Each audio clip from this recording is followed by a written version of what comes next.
It's Wednesday, July 13th, 2022, and this is KBIA's Views of the News. Our weekly roundtable on media behaviors comes to you from the studio in the Reynolds Journalism Institute. I'm Amy Simons, and here with me are my colleagues Kathy Kiley and Ernest Perry. On our program this week, everyone needs an editor, except Tucker Carlson. Arizona's governor signed a new law this past weekend limiting people's rights to videotape police. And bad news for people like us. New data shows that the public's interest in the news is plummeting. We'll talk about why it seems just about everyone needs a break right now. There's a lot more that hopefully we'll get to before our half hour is up, but we're going to start with Elon Musk and Twitter. Yesterday afternoon, the company filed suit against Elon Musk and Musk parties to try to force them to go through with the $44 billion purchase of the social media company. Now, when that case is heard, it's going to likely happen in Delaware's Court of Chancery. What is that? How's that different than a court of law? Well, I think the difference is they deal more with these types of companies, the fact that they are actually talking about doing mergers. Plus, it's a lot easier to establish your company in Delaware because of tax breaks and other things, which is why Twitter and almost every other major corporation in the United States, and even some from overseas, are established in Delaware. And so that's why this case is going to be heard there. And at least according to what a lot of the economists and also business gurus are saying, it's going to be much more favorable to Twitter than it will be to Elon Musk if everything holds, unless there's some piece of information that we aren't privy to about why Elon Musk made the decision to want to step out. Many people are saying that one of the reasons why is because Twitter is losing a lot of money, and it's also wrapped up in a lot of legal action. So, that's part of the whole deal here too. But one of the reasons Twitter is losing so much money is because of Elon Musk. So in a way, it's almost like the opposite of pump and dump, right? Or maybe it is a pump and dump where you go and you do something as he did, make an offer for a company, and then by pulling out and trashing the company, almost as soon as he made the offer, starts questioning the legitimacy of the company's bottom line, then that actually has put Twitter in a weaker position. And I think that's one of the things that they will talk about when they go to Chancery Court in Delaware, and which is a court that, as Ernest said, is viewed as more friendly towards corporations. It's in a state that's the friendliest state to corporations, and it's a small court with a lot of corporate law expertise. Right, and the other thing is that I find interesting about this whole situation is that Elon Musk has historically said bad things about Twitter. So when he announced that he wanted to buy Twitter, there was this whole thing about, wait a minute, but you said, why would you want to buy Twitter when you said all of these bad things about it? And of course, he came out and said, well, I think that I could bring some sort of stability to Twitter, and that we could make it the place where anyone and everyone has a voice, and it doesn't have to deal with this. Well, no, we're going to take your account down and we're going to keep your account up, that sort of thing. Well, here we are a couple of months later, and now we're in the middle of a $44 billion lawsuit. Which almost is one of the things that makes me wonder whether the whole point of this long exercise has been, I hate to sound conspiratorial about this, but has been to undermine Twitter. It's a company that Musk did not like. He's had this weird, odd relationship with, because he's a heavy Twitter user, but he didn't like it. He didn't like its policies. He didn't like the fact that it banned Donald Trump. And then he said he was going to take it over, but then proceeded to trash it. And now, by withdrawing the offer, has weakened the company. So was that the whole point to begin with? And I think that's Twitter will probably make that argument. Well, yeah, we're going to find out. I think what we may also find out by going through this court proceeding, if it even makes it into court, because they could settle and go through with the acquisition. But what we also find out is whether or not Twitter is actually worth what he was willing to pay for it. Which we had been saying that we didn't think that was actually that it was an overinflated offer to begin with. Well, and I think the other thing, the point that you made, Ernest, that's really interesting, a court proceeding will require Twitter to hand over a lot of documents that Twitter probably does not want to hand over. And I think you got a certain idea if you watched yesterday's January 6th hearing, where you had a Twitter employee testifying that I tried and tried and tried to stop this from happening and couldn't get Twitter to stop the tweets that summoned the mob to the Capitol. So I think there's some vulnerability there on Twitter's part, and there are probably documents that they don't want to expose. And again, Elon Musk is nothing if not one of the world-class mischief maker, right? And so I think by trying to get to expose all of this internal laundry, that again may be another one of the reasons he's doing this. Right. And the other part, I think, to all of this, one of the things that is beneficial to Elon Musk right now, we're all talking about Twitter. No one's talking about Tesla. And Tesla's having problems. Tesla's having problems. Its stock also falling precipitously.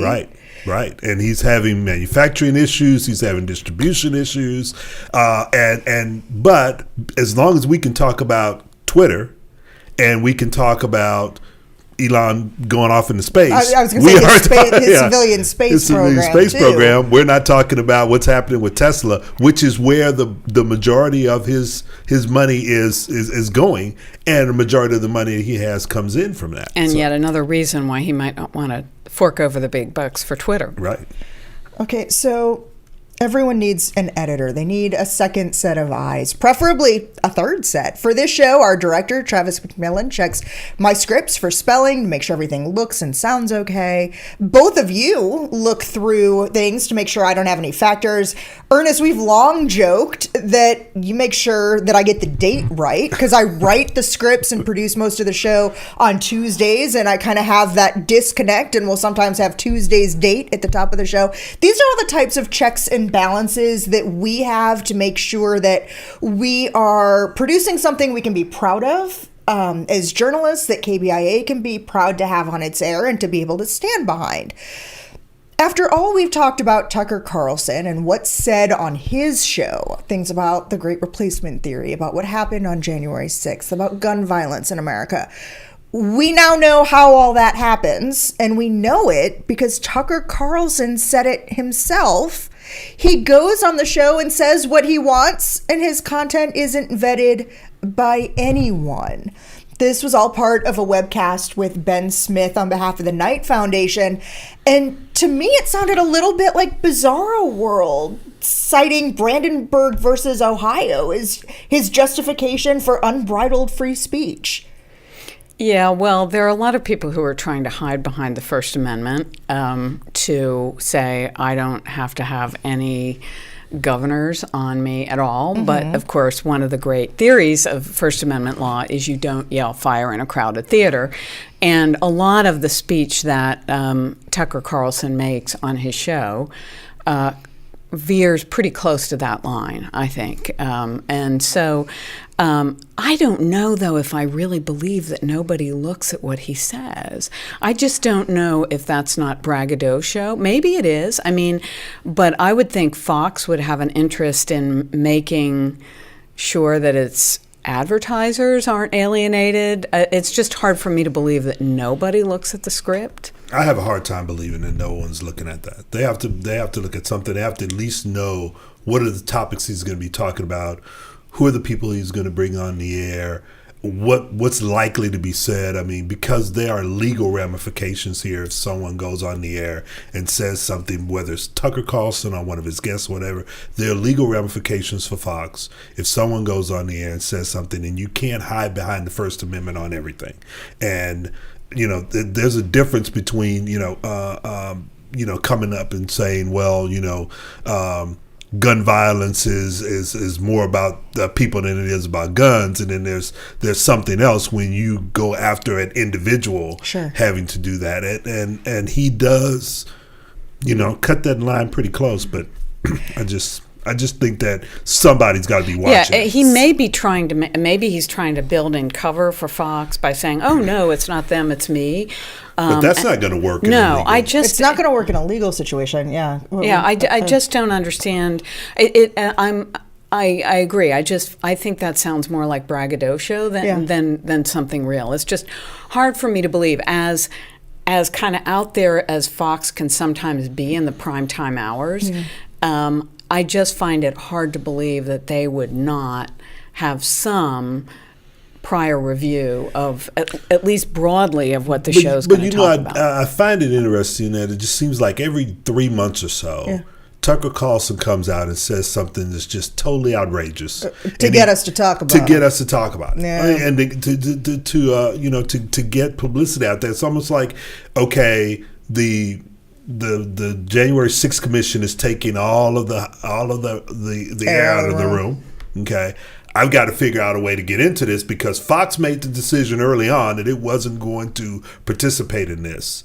So I've got to do something to stay relevant, and I see it every 3 months. That's interesting because I think they are having a hard time, staying relevant while ignoring or practically ignoring the hearings. I've seen them occasionally show parts of the hearings, but I think that's hard because it's pretty riveting television. The other part, though, and I'm hearing the braggadocio, and I buy into it big time. I'm also wondering, though, if, and maybe this is my years as a producer and with all the love and respect to every anchor I've ever worked with, because I worked with some wonderful ones, there were some times that person in front of the camera would go off script and say things that either weren't accurate or they weren't the way they were written, that the vetted content isn't what made it out. And I guess there's part of me that wonders if Tucker Carlson is that guy who's the prima donna anchor, who's the name, the one who's bringing in the money and the viewers, and no one's going to touch anything he does or says anyway until somebody sues and they get caught with it. Well, I mean, there's probably a lot of truth to that. Yeah, like his power is so big in his position that no one's going to question or take on Tucker Carlson. I would say this. I think you're right in all of those aspects, but I do think that somebody's watching it because Fox has gotten burned so many times with Bill O'Reilly and others. Who are now off and they're going to get burned big time on this Dominion voting machine. Yes, absolutely. So to me, I think that there's probably a little bit more of watching of Tucker Carlson than there's been of others in the past because of the fact that they've been burned so much. But I think the point you make, Amy, is a really good one. And I've seen it in newsrooms, and I call it anchorman syndrome because there's this idea in some newsrooms, and I think a lot of the Me Too figures you could say this about them, whether or not you knew they were sexual predators, we should have known because they were bullies. And that bullying kind of personality is allowed to exist because people have this, I think, ill-conceived notion that, this person is so important to our newscasts that we couldn't possibly ever correct that person. And then how many newsrooms have we worked at where there were people whose jobs it was to clean up the elephant turds, right. And so that's kind of, I really hope if Me Too has taught us anything, it's to get away from that, because if you have a bully in a workplace, that is a sign. And if you allow the bullying, I mean, what I took from Me Too and the incidents of it in newsrooms was, you allow a bully in your newsroom, you shouldn't be surprised if you end up with a sexual harasser because you've greenlit that kind of behavior. Yeah. Okay, so the editor of the Sarasota Herald Tribune says she's sorry that an op-ed that appeared in the paper the other day didn't meet its standards and never should have been published. It was written by a woman named Melissa Radovich. She describes herself as a mother in the Sarasota County School District and an executive, quote, at an area education manufacturing corporation. And she's also the wife of a member of the Proud Boys. Now, that last point wasn't in the note at the bottom of the column. And that headline, which ran over it, the headline read, "Attacking Proud Boys does a disservice to caring school parents." It wasn't in the editor's apology either. So we've got 2 points to discuss here. We have the lack of transparency about who this woman is, who wrote this, saying that to attack the Proud Boys is to attack caring parents, but also that idea that the editor said she wanted to provide an opportunity and a platform for diverse voices, introducing some of that both sides-ism here, giving that platform and that voice without the transparency to a woman who is, if not involved with an organization that has been labeled a terrorist organization, adjacent to it. Yeah, there's a lot of things here. One thing is, and I don't know, maybe you know, Amy, I forgot to look this up. Was the paper aware when they ran the column that she is married to a Proud That Boy? part Do is we know? unclear. Okay. That part is unclear. So let's Nor was say, that in the all right, apology. let's say they didn't know, okay, which is possible. Let's say they didn't know. Bad. But the headline, a person at the newspaper wrote the headline, which seems demented to me. I mean, how could anybody, and as you said, it isn't just you write the headline and it goes into the paper. There are editors 2 eyes, 3 eyes. who look at the headline and you think, what? Proud Boys? These are the people who attacked the Capitol, some of whom are being charged with really serious federal charges, and they're caring parents. So just the headline itself was demented. It was just demented. It made no sense. And so I think even if you didn't know her relationship to somebody with that organization, it should have lit all kinds of yellow lights. And I mean, this is the problem I think that a lot of news organizations have gotten into when well-meaning saying, well, we want to find out why people feel this way. And that's legitimate as a news organization, but this just so crosses so many lines. I mean, to me, a lot of the issue here is that they went out of their way to provide this forum, this column They gave her a space, megaphone because of a previous op-ed that was sent in by someone who was basically saying that, you know, the Proud Boys and others were against democracy. They were not only involved in what was going on in January 6th, but they've also stirred up a lot of problems within school boards and city councils and this sort of thing. And the newspaper, and I think they said this in their I won't say it was an apology, but explanation. Ernest just did air quotes. Yeah. So they sort of turned it around to say that, you know, well, we wanted to have an opportunity for this woman who was mentioned in that other opinion piece. We wanted to give her an opportunity to say some words. That's fine. But you need to make sure that you're transparent about who she is and who she represents, which is where they got into trouble. And the headline is insane. And the headline is insane. And Kathy, out of all of that she wrote in there, you picked that to go with the headline. And to me, that's trying to grab readers because, especially in our current environment, that's clickbait. And well, you could have written a much more accurate headline that would have gotten just as many readers by saying, a Proud Boy mom responds. But that means that they had to know whether or not she was a Proud Boy. Right. And here's the other part, too. The reason why, and I want to go with Ernest's point about the clickbait, a Proud Boy mom, if she is one, responds, okay, factual. But when you talk about the clickbait, it's not only what headline you're putting out there that is on the front page or is linked to something. This is where search engine optimization comes in as well. And Ernest and bringing up the idea and tying together Proud Boys and caring parents, those become keywords that people type in to search engines like Google or Bing or DuckDuckGo.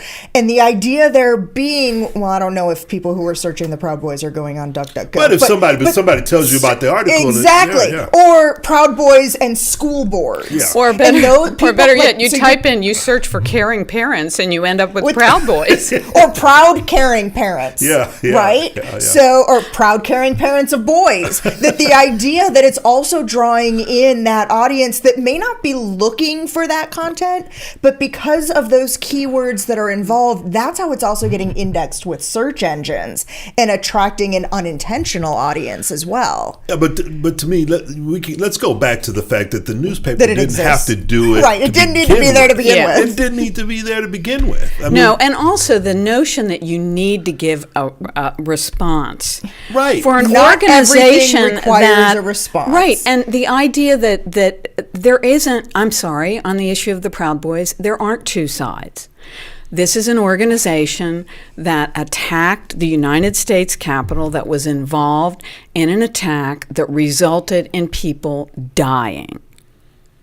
What's the other side of that story? Right.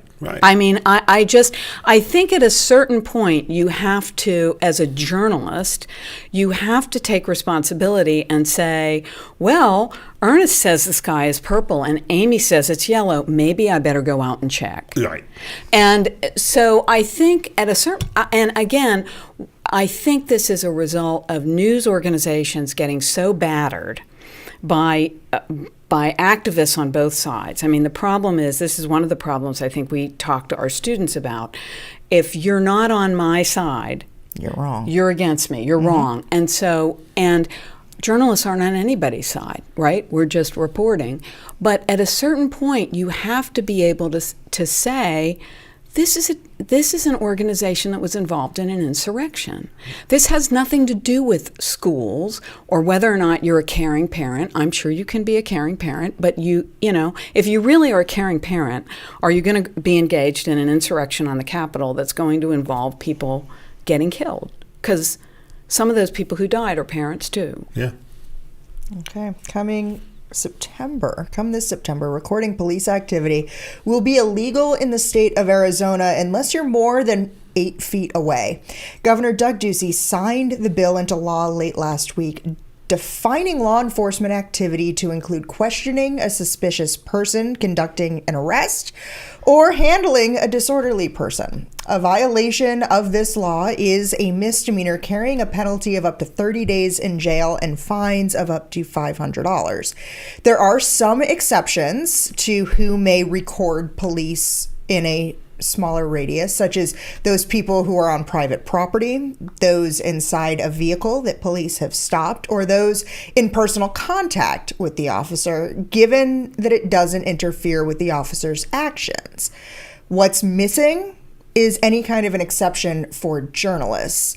Journalists or no journalists, this seems to be a pretty big violation of freedom of expression, freedom of assembly.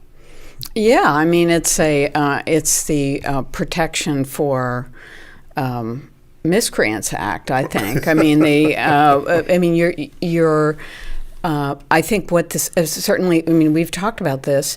It was a teenager with a smartphone who won a Pulitzer Prize because of the video she took of George Floyd. And I think, cameras all over in society are a reality of our life. And what that's saying to me is we can't hack the scrutiny. A public organization saying we can't hack the scrutiny. And I'm sorry, if you're an officer and you wear a body cam, then why can't you hack the scrutiny? Yeah, one of the things that bothers me about this is these are the same people who scream First Amendment when something that they support is basically being curtailed, and now you want to turn that around. What's the difference between being 8 feet and 6 feet? There's not a whole lot of difference there. Well, let me tell you what one of the differences is. It'll be harder to pick up sound. True. That's the difference. True. And that is a big difference. What is that officer saying? What is being said to that That's officer? true. Can you hear the person saying, I can't breathe? I think I actually thought about that. And I think it's being able to capture everything. Exactly. You can still get the visual images, but what was actually being said? Who said what to whom, and that may have led to this next thing happening, that sort of thing. And the lawmaker will tell you that he rewrote the bill to have a concession that it was originally 15 feet. Right, that's true. 15 feet, and that 8 feet, you're good. And if you can't record this from 8 feet, you need to upgrade your iPhone, type of a thing. That, like, your phone must not be good enough if you feel like 8 feet is too far away. Yeah, I mean, in the fact that, he's saying that, well, I was approached by police organizations, and they said that what was going on out there was curtailing their ability to be able to do their jobs. I'm not buying that at all. Well, being watched is very disturbing, but we all behave better when we know we're being watched. That's right. That's right. Okay, so before we go, I want to talk about some data from Axios that was published yesterday afternoon. And it shows people are done with the news, for now at least. The level of news consumption took a nosedive last year, coming off of historic highs in 2020. And this year, audiences have only retrenched further. This is at the same time that there's a deadly war in Ukraine, a series of deadly mass shootings, the January 6th hearings, the Supreme Court's reversal of abortion rights. Is that the cause or the effect? I mean, that's a lot as you put that out there. I think a lot of it is that people are just, as a friend of mine said, the doom scrolling. It is. that has been going on is just taking a toll on a lot of people. I mean, it's taking a toll on me. I try to monitor how often I engage with the news because it can be depressing. And at times you just have to check out because you're just overwhelmed by it all. Well, I think that's part of the problem. The problem is the news is accessible to you 24/7 now. And so people have a tendency to feel like they have to watch it all the time. And I'm as obsessive as anyone, but I think being a news professional, I know to take a break. And I think people need to take breaks. You just can't have this with you all the time. But I think at the same time, to check out completely is not healthy because we need an informed citizenry in order to have a democracy. And so if we get to the point where people are saying, I'm checking out on news, that's kind of scary. And I think it's incumbent on us, the news producers, to figure out ways that we can engage people. And I think that's what solutions journalism is, in part, an answer to that, trying to give people some sense of there's something you can do about this. There's some sense of hope or agency so that people won't check out. Because I think that's dangerous. Yeah. It's dangerous for democracy. And there's a piece that's on our Links blog that was written, an op-ed that was written by a journalist who was describing one of those breaks and basically saying that she has cut off from news and information. She can't watch or read it in the same way. And that in a lot of ways, she thinks more journalists should be doing that because that is what is also leading to some of the tired coverage, the lack of creativity, the lack of nuance in reporting. And I guess I kind of wanted to use that as a bit of a way to announce that we're going to be taking a little bit of a break too.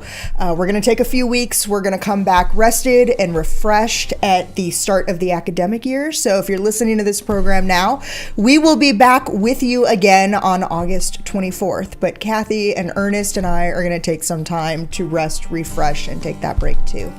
Thank you for spending the last half hour with us. You can read more about each of the topics we talked about today, including how to take some of those news naps on our Links blog. That's under both the programs and podcast tabs at kbia.org. Our thanks to RJI's Travis McMillan for directing today's show, to Kia Thomas for handling the audio, Tim Pilcher composed our theme music, and Nate Brown's our social media producer.